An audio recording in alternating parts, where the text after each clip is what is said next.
నమస్తే, welcome to Telugu రాజ్యం.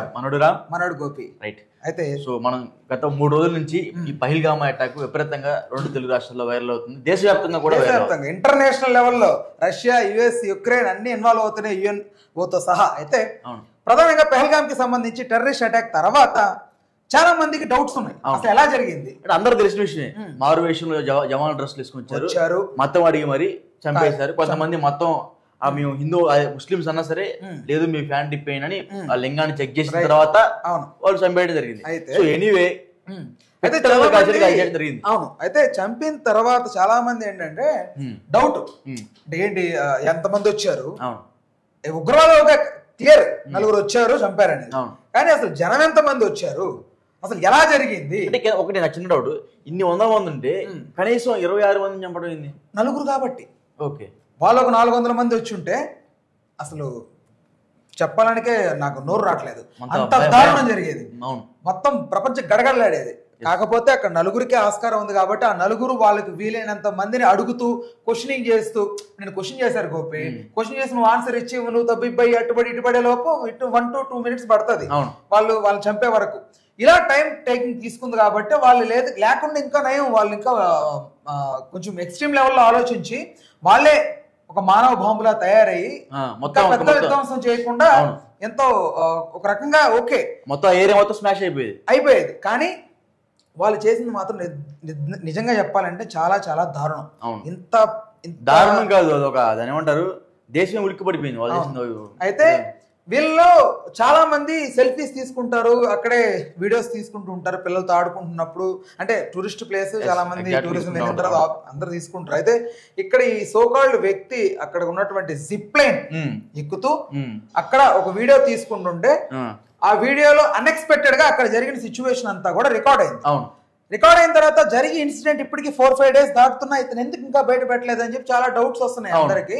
And main thing, చాలా మంది ఏమంటారంటే ఇతను కూడా ఉగ్రవాది అంటున్నారు, దానికి కూడా క్లారిటీ ఇద్దాం. చాలా మంది మాట్లాడుతున్నారు ఇతను ఆ టైంకి ఏదో తన మతానికి సంబంధించినటువంటి అనుకున్నాడు, ఆ పదాన్ని వాడడం వల్ల అందరూ ఏంటంటే ఇతనికి వాళ్ళకి సింక్ ఉంది, ఇతను వాళ్ళు కొంచెం కొలాబరేట్ అయ్యే చేశారు కాబట్టి ఇతను అక్కడ ఇన్సిడెంట్ జరుగుతుంటే ఇక్కడ మాట అన్నాడు అని చెప్పి చాలా మంది జస్టిఫికేషన్ వాళ్ళకి వాళ్ళు ఇచ్చుకుంటా ఉన్నారు. ఇక్కడ క్లారిటీ ఇస్తాను చూడండి ఒకసారి, ఇతను ఏమన్నాడో క్లియర్ గా వినండి.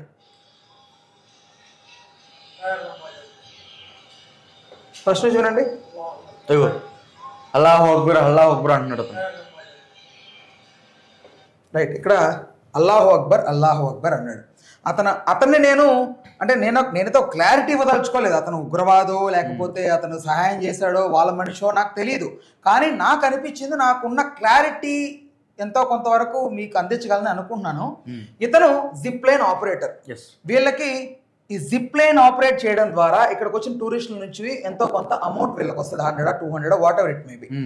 ఇతను సురక్షితంగా చేరుకోవాలి కిందకి అనే సదుద్దేశంతో ముందుగా ప్రేయర్ చేసుకున్నాడేమో అని నాకు అనిపిస్తుంది. ఓకే, నీకు అనిపిస్తుంది కదా అట్లా ఇతను ఒక్కడికే అలా ప్రేయర్ చేస్తాడు, అది ఎక్కిన ప్రతి ఒక్కరికి చేస్తాడు అనుకుంటున్నాను నేను. ఎందుకంటే ప్రతి ఒక్కరి ప్రాణం, ప్రతి ఒక్కరి సేఫ్టీ ఇతనికి ఇంపార్టెంట్ ఏమో అని నా అభిప్రాయం.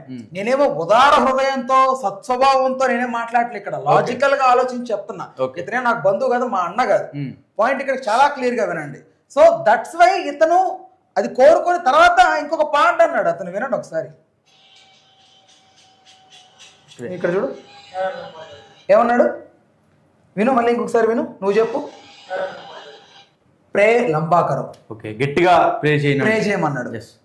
గట్టిగా ప్రే ఎందుకు చేయమన్నాడు అర్థమైందా? వాళ్ళు అర్థం కాకపోతే మళ్ళీ వినే ప్రయత్నం చేయండి.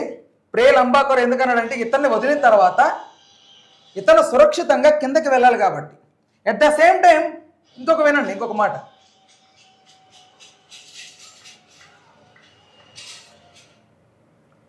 అదే అక్కడ మాట్లాడే 2 మాటలు.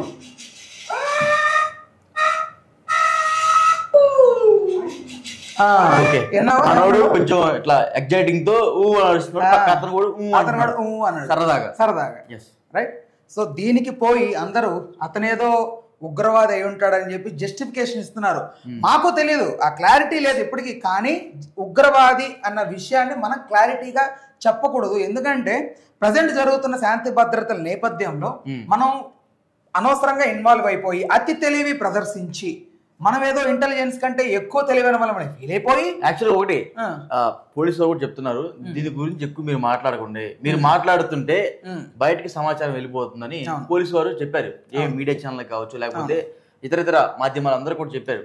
అయినా సరే వాళ్ళు పట్టించుకోకుండా ఇవన్నీ చేస్తున్నారు.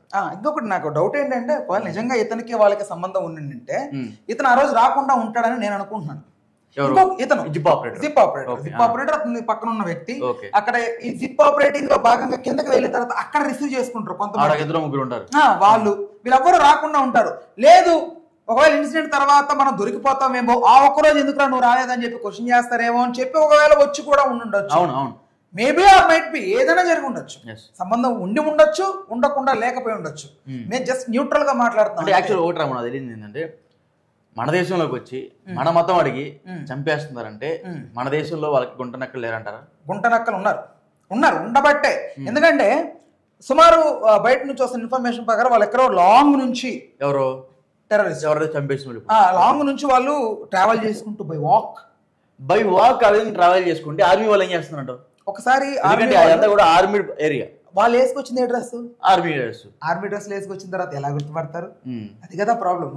ఓకే, ఇప్పుడు నీకు మొన్న పవన్ కళ్యాణ్ గారి ఇన్సిడెంట్ ఒకటి చెప్తా. పవన్ కళ్యాణ్ గారు అడవి పర్యటనలో భాగంగా వెళ్తే అక్కడ గుర్తు తెలియని ఒక వ్యక్తి వెళ్ళిపోయాడు. అవును, ఒకరినొకరు చెక్ చేసుకోరు కదమ్మా.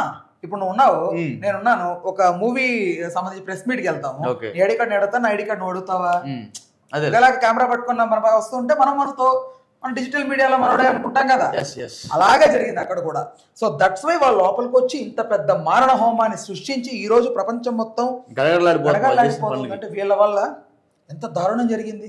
ఇంకా గాడ్స్ గ్రేస్ వాళ్ళు ఇంకా ఎక్స్ట్రీమ్ లెవెల్ కి వెళ్ళి ఒకటి మనం చూసాను. సుమారు 28 మంది చచ్చిపోయారు, ఇద్దరు విదేశీయులతో కలుపుకొని. 28 మంది చనిపోతే ఢిల్లీలో పాకిస్తాన్ అడ్మినిస్ట్రేషన్ దగ్గర ఒకరు కేక్ పట్టుకుని వెళ్తున్నారు సెలబ్రేషన్ చేసుకోవడానికి. అది కూడా చూసాను. ఎంత దారుణం అది, ఎంత దారుణం. సో కనీసం అక్కడ ఉన్న మన హిందువులు కాదు, మన భారతీయులు ఆపలేకపోతున్నారు వాటి కేక్ పెట్టుకుని వెళ్తుంటే. ఆ మీడియా రిపోర్టర్లు కనుక లేకపోతే ఆ విషయం బయటకు కూడా వచ్చేది కాదు. చూడు మరి ఎంత దారుణం అది, చంపేసి వెళ్లకుండా వెళ్ళి సెలబ్రేషన్ చేసుకుంటున్నారు. సో ఆ గుంట నక్కులు వాళ్ళే. అది కూడా సెలబ్రేషన్ ఎక్కడ? మన ఇండియన్ క్యాపిటల్ అయినటువంటి ఢిల్లీలో. చూడు మరి ఎంత దారుణం అది. ఇది అక్కడ మళ్ళీ అతన్ని వాళ్ళని ఏం చేయలేకపోయారు ఇప్పటికి కూడా. ఆ వీడియో ప్లే చేస్తున్నారు, మాట్లాడితే ఆ వీడియోనే ప్లే అవుతుంది తప్ప వాడేమయ్యాడు, ఆ కేక్ ఏమైంది, తిన్నారా లేకపోతే ఏం చేశారు అనేది అసలు క్లారిటీ లేదు. తెలియని బయటికి రావాలి కదా క్లారిటీ. అసలు వాడు ఎవడు కేక్ పట్టుకుని ఎవడో వాడు మా టెర్రరిస్ట్ కి వాడే అనుకోండి మొత్తం అందించేది. ఈ గన్నులు కానీ బాంబులు కానీ అందించి వాడేమో. కేక్ సప్లైరా టెర్రరిస్ట్ ఏమో, కేక్ బాంబు ఏమో అది. రైట్, చూసావా ఎంత మంది జనం ఉన్నారు.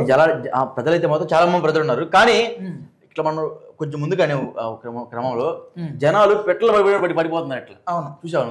చూసాను, ఒకసారి చూపిద్దాం మన వాళ్ళకి కూడా. రైట్, చూడండి. మామూలుగా మనం ఏమనుకున్నానంటే నేను కొన్ని విజువల్స్ లో ఒక 60 మంది 70 మంది మహా అయితే 100 మంది, కానీ ఇక్కడ చూస్తే 200 నుంచి 300 మంది జనం. కనబడట్లేదు, చాలా వందల మంది ఉన్నారు ఇక్కడ. ఒక్క సెకండ్ ఊహించుకుంటేనే భయంగా ఉంది. ఒకవేళ వాళ్ళు ఏదైనా ఎక్స్ట్రీమ్ లెవెల్కి వెళ్ళి ఇంకేదన్నా కనుక డేంజర్ అటాక్ చేస్తుంటే సిచ్యువేషన్ ఎంత దారుణంగా ఉండేది. ఎంత మంది అమాయకులు ప్రాణాలు కోల్పోయారు. ఎవరి పార్టీ ఎవరిదో గుర్తుపట్టాక 2 రోజులు పట్టేది. అదే అంత సిచ్యువేషన్ జరిగేది. అంత మారణ హోమం జరిగేంత వరకు కూడా ఇంటెలిజెన్స్ ఏం చేస్తోంది, లేకపోతే మన ఆర్మీ ఎక్కడ మిస్టేక్ చేసింది, మన గవర్నమెంట్ ఎక్కడ ఏ తప్పిదం చేసింది, ఎక్కడ నెగ్లెక్ట్ చేసింది, ఈ ఇన్సిడెంట్ జరగకుండా ఎందుకు ఆపలేకపోయింది, నిజంగా మన భద్రతా బలగాలు నిజంగా బలహీనంగా ఉన్నాయా, లేకపోతే అంటే కొంచెం లిబర్టీ తీసుకున్నాయా, శాంతి అనుకుంటే ఇప్పటి వరకు వచ్చి అందరినీ పూర్తిగా 27 మందిని ఇంకా శాంతి చేసేసారు. అంటే యాక్చువల్గా ఈరోజు పవన్ కళ్యాణ్ గారు ఒక మాట మాట్లాడారు. ఏమంటే సో పాకిస్తాన్ వాళ్ళు కన్నా కాంగ్రెస్ వాళ్ళు దీని మీద బాగా అత్యుత్సాహం ప్రదర్శిస్తున్నారు. అత్యుత్సాహం ఏంటి? ఒకటి అత్యుత్సాహం ప్రదర్శిస్తున్నారు. పాకిస్తాన్ లో వాళ్ళు ఎట్లా సంబరపడిపోతున్నారు నాకు తెలియట్లేదు, కానీ కాంగ్రెస్ ప్రభుత్వం, కాంగ్రెస్ లో ఉన్న నాయకులందరూ కూడా సంబరపడిపోతున్నారు. చంపేశారు. ఇది చాలా పవన్ కళ్యాణ్ గారే అన్నారు. ఇది చాలా తప్పు. ఇది ఎందుకంటే అనవసరంగా దీన్ని రాజకీయం వైపు తిప్పకండి. పవన్ కళ్యాణ్ గారు దయచేసి please try to be understand. Congress party ప్రధానంగా ఉన్నటువంటి నేషనల్ పార్టీకి అగైనెస్ట్ అయినప్పటికీ కూడా ఆ పార్టీ మద్దతు తెలుపుతోందండి పాకిస్తాన్కి అగైనెస్ట్ గా. బీజేపీకి సపోర్ట్ తెలిపింది ఈ విషయంలో. దయచేసి దీన్ని మీరు కన్సిడర్ చేయాల్సిందిగా మనస్ఫూర్తిగా కోరుకుంటున్నాను. అయితే ఒకసారి అబ్జర్వ్ చేద్దాం, ఇతనంతా జాలీగా వెళ్తుంటే. రైట్, చూడు అదిగో సౌండ్ విన్నావా? గన్ సౌండ్ వచ్చింది. అదే పడిపోతాడు ఇక్కడ పడిపోయారు, ఇద్దరు పడిపోయారు ఇక్కడ. మనకి ఇక్కడ పడిపోతారు ఒకసారి రెండు పరిగెత్తున్నారు చూడు. రైట్ రైట్ ఇక్కడ నుంచి ఉండదు. పడిపోయారు, ఇద్దరు పడిపోయారు. అవును పరిగెత్తుతున్నారు, పరిగెడుతున్నారు. ఇక్కడ పడిపోతాడు ఒక అతను. పడిపోయాడు పడిపోయాడు ఇక్కడ సారీ ఇదిగో ఇక్కడ పడిపోయాడు. రైట్. అంటే ఇక్కడ వీళ్ళు పెట్రోల్ని కాల్చినట్టు ఎవరిని పడితే వాడిని కాల్ చేస్తున్నారు, కాల్చుకుంటా వెళ్ళారు. ఇంత దారుణమా, ఇంతటి దారుణమా? ఒకసారి మళ్ళీ రిపీట్ చూడండి.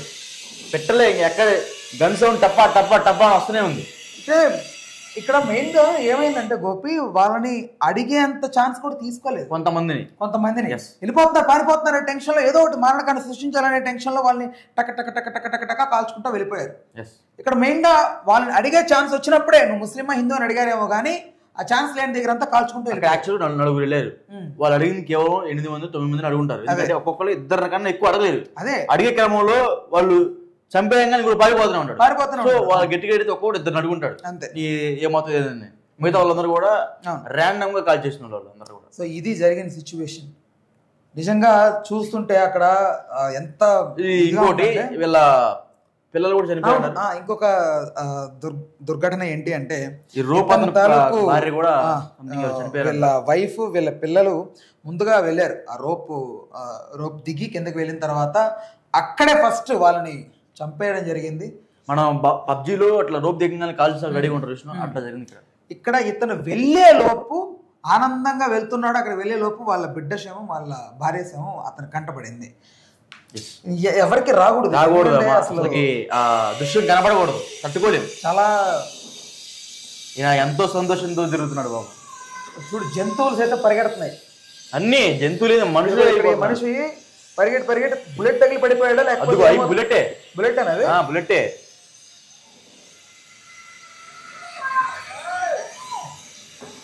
ఇక్కడ ఆయనకు అర్థమైపోయింది.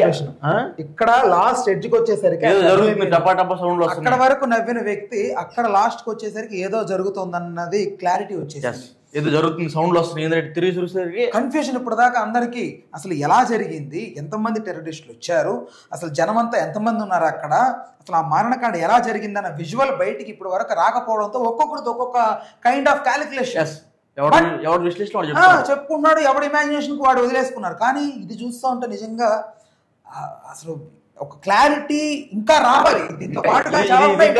చాలా చిన్నది. అక్కడ ఒక 300 మంది ఉన్నారంటే 300 మంది కనీసం 30 మంది ఫోటోలు వీడియోలు స్టార్ట్ చేసి తీసే ఉంటారు. ఇంకొకటి థింగ్ ఏంటంటే ఇతని దగ్గర ఫోన్ లో రికార్డ్ అయ్యి ఉందంటే ఆల్రెడీ వీళ్ళ ఆవిడ మొబైల్ లో కూడా రికార్డ్ అయి ఉంటాయి.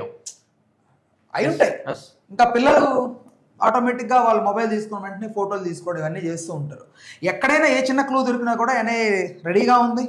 అవును, ఎవరైతే నలుగురున్నారు ఇతోటి దొరకలేదు. అవును, వాళ్ళలో ఎలా అయినా వాళ్ళని పట్టుకొని వాళ్ళతో పాటుగా వాళ్ళు అనుకున్నటువంటి ఎవరైతే ఈ దుస్సాహసానికి ఉగ్రముక్కలు ఎవరైతే ఉన్నారో వాళ్ళందరూ కూడా ఖచ్చితంగా అదుపులో తీసుకోవాలి, పట్టుకోవాలి, వాళ్ళని చర్యలు చేయాలి.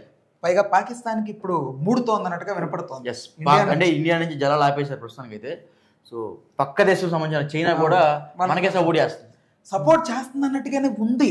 కానీ ఇంకో మాట ఏంటంటే ఇండైరెక్ట్ గా పాకిస్తాన్ కి హెల్ప్ చేస్తుందని. ఓకే, ఇది ఒకటి నడుస్తుంది వెనక.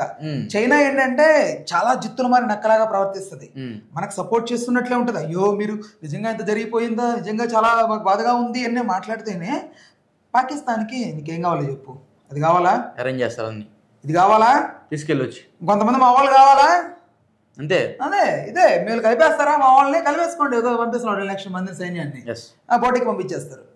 ఇలా జరుగుతుంటాయి. ఇలాంటి సిచ్యువేషన్స్ లో మన ఇండియా చాలా మంది ఏంటంటే ఇప్పటికీ ఎందుకు తీసుకోవట్లేదు, బిగ్ స్టెప్ అని అనుకుంటున్నారు. కానీ ఒకటి వాళ్ళకి మనకు తెలియకుండా బ్యాక్గ్రౌండ్ చాలా జరుగుతుంది. అవును, అంటే ఇంత సైలెంట్ గా ఉందంటే సింహం ఒక అడుగు వెనకేసిందంటే 100 అడుగులు ముందుకు వస్తుంది. కాబట్టి వేసిన తర్వాత తెలుస్తుంది పంజాబ్ దెబ్బకి మొత్తం పటాపంచలేదు పాకిస్తాన్ తెలిసిపోద్ది. రైట్.